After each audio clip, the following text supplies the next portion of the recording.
leyendo una publicación, creo que fue del diario El País de España, Ajá. que explicaba que la Organización Mundial de la Salud había establecido las amenazas a la salud pública sobre enfermedades emergentes hace un par de años.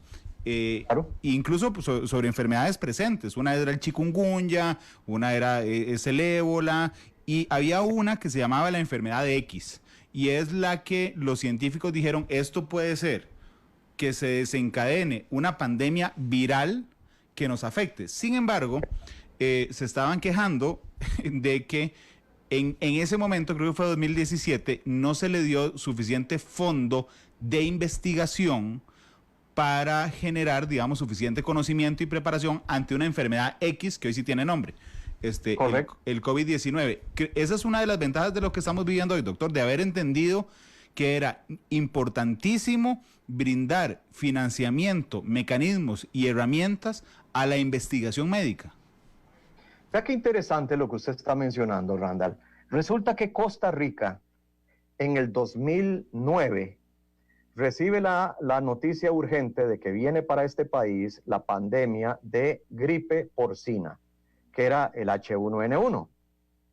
Y nos empezaron a llegar todo tipo de videos, ¿verdad? De zombies que caían muertos en la calle.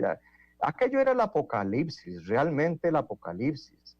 Y entonces el país se prepara, la Caja Costarricense del Seguro Social, con el liderazgo compartido con el Ministerio de Salud, se preparan y todos los hospitales nacionales y todos los centros de atención a la salud se vuelven expertos en el manejo de H1N1, incluso antes de que H1N1 toque suelo costarricense. Se trata de una enfermedad respiratoria, infecciosa, con características pandémicas, que es bastante contagiosa, no tanto como COVID, pero sí muy contagiosa. Y aparte de eso, con la capacidad de mandar a la unidad de cuidados intensivos a gente con obesidad, tabaquista, gente con problemas de presión alta y con diabetes. Y además de eso, a las mujeres embarazadas. Como respuesta a H1N1, todo el sistema de salud se fortalece, desarrollamos protocolos, desarrollamos flujos de pacientes, desarrollamos herramientas de evaluación, entornos de evaluación, sacamos la consulta de enfermedades infecciosas del hospital, de la clínica, del EVAIS, y lo mandamos a cualquier otro ámbito, alquilado, prestado, construido, armado, lo que fuera, pero aparte de la instalación principal. Adquirimos una serie de habilidades en la lectura de los signos vitales de la persona, y resulta que terminado ese primer ataque de H1N1, tenemos un repunte, si mal no recuerdo fue en el 2014, la famosa segunda oleada. Creo que fue en el 2014, no me haga mucho caso, pero creo que fue por ahí. El asunto es que retomamos nuevamente todo lo que desarrollamos para H1N1, incluso los protocolos de protección del personal, incluso el diseño del equipo personal de protección para el personal de salud, la forma en que se transportaban los pacientes, la forma en que se trataban los cadáveres de las personas que habían fallecido por causa de esta enfermedad. Y las instituciones se fortalecen, es decir, la seguridad social costarricense, como consecuencia de este aprendizaje, se fortalece. Simultáneamente, después del 14, por ahí del 15, del 16, empiezan a haber reuniones porque junto con el repunte de H1N1 en algunos países, se da el fenómeno de MERS en Asia, atacando principalmente Oriente Medio.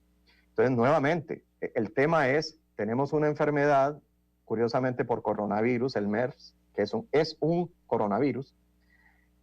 Tenemos enfermedades que están afectando a la humanidad, que tienen potencial pandémico, que tienen potencial de diseminarse, de distribuirse por el mundo muy rápidamente como consecuencia de la globalización del comercio y del turismo. Y necesariamente los gobiernos empiezan a hablar de la posibilidad de esta enfermedad X.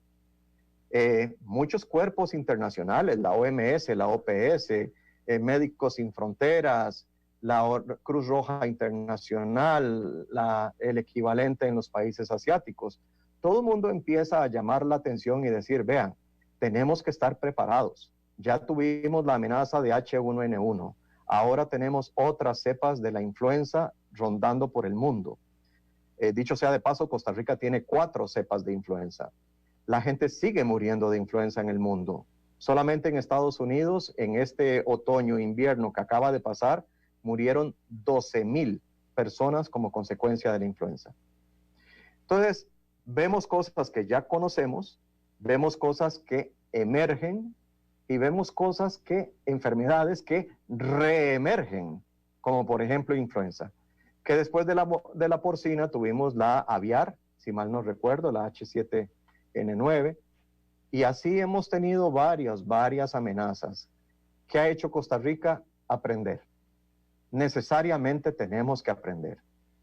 Ahora en el 2020 empezamos a ver las denuncias, la famosa neumonía atípica que se empieza a presentar en China, la famosa enfermedad que produce en algunas personas gripe y en otras una enfermedad tan grave que los manda a cuidados intensivos, y rápidamente Costa Rica empieza a prepararse. La Caja del Seguro Social se está preparando para COVID-19 antes de que llegue COVID-19 a Costa Rica, incluso antes del pronunciamiento de la Organización Mundial de la Salud.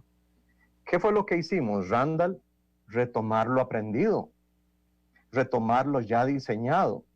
Tomamos todos los protocolos que teníamos para H1N1 y los cambiamos a COVID-19, y sobre la marcha fuimos haciendo adaptaciones porque COVID-19 demostró tener otras características. Por ejemplo, con H1N1 nos dimos cuenta tempranamente de que existía una oportunidad en un medicamento que se llama Tamiflu.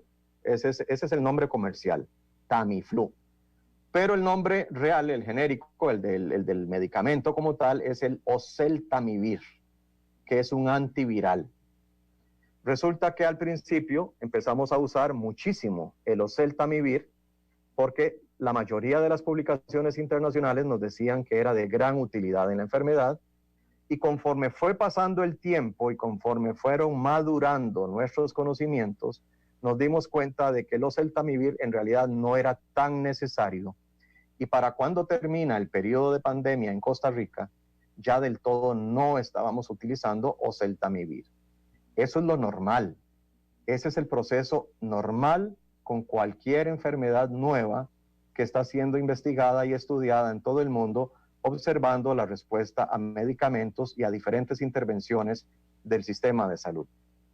¿Que se ha anunciado una pandemia desde hace mucho? Claro que sí. ¿Será esta la última pandemia? Definitivamente no. Definitivamente no.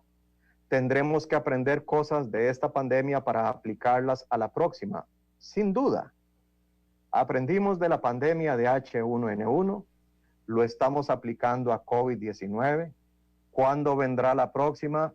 No lo sabemos, pero sí sabemos que estaremos mucho mejor preparados, y ciertamente hay puestos centinela en el mundo que forman parte de una red de vigilancia epidemiológica, es decir, de vigilancia de la salud y de la enfermedad, que va a lanzar alertas en el momento en que sea oportuno.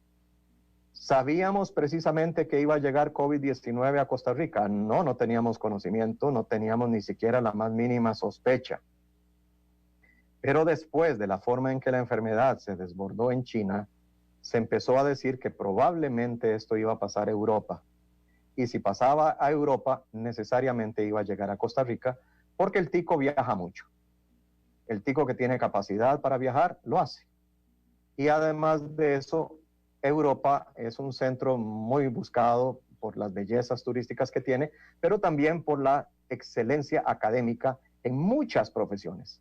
Ir a un congreso a España o ir a un congreso a Italia, pues siempre tiene varios propósitos, pero es parte del desarrollo normal del campo científico mundial.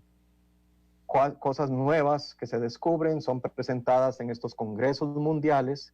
Europa es un lugar muy visitado para congresos mundiales en medicina. La sede de la Organización Mundial de la Salud está en Europa, precisamente en Suiza. Y desde esa perspectiva, entonces, pues tendremos que conocer que la pandemia estaba avisada, sí. Teníamos conocimientos y habilidades para enfrentarla, sí. ¿Sabíamos que se iba a presentar en el mes de enero y febrero en el mundo y en Costa Rica? No, definitivamente no. Bueno, en Costa Rica en marzo, ¿verdad? 6 de marzo, el primer caso avisado o anunciado. El 6 de marzo Pero aquí, sí. el 6 de marzo fue acá, ¿verdad? Sí, Sí. claro. Bueno, vea qué interesante. Este viernes estaremos cumpliendo 7 semanas desde que el primer caso fue anunciado y vea la diferencia que tiene Costa Rica con los países europeos que son mucho más ricos en recursos, digamos, muchísimo más antiguos, muchísimo más, ¿qué podría decir? No sé, tal vez un poquito mejor preparados, porque hay lugares con muchos recursos hospitalarios, ¿verdad? La cantidad de camas de cuidados intensivos que tiene Alemania es impresionante, es impresionante.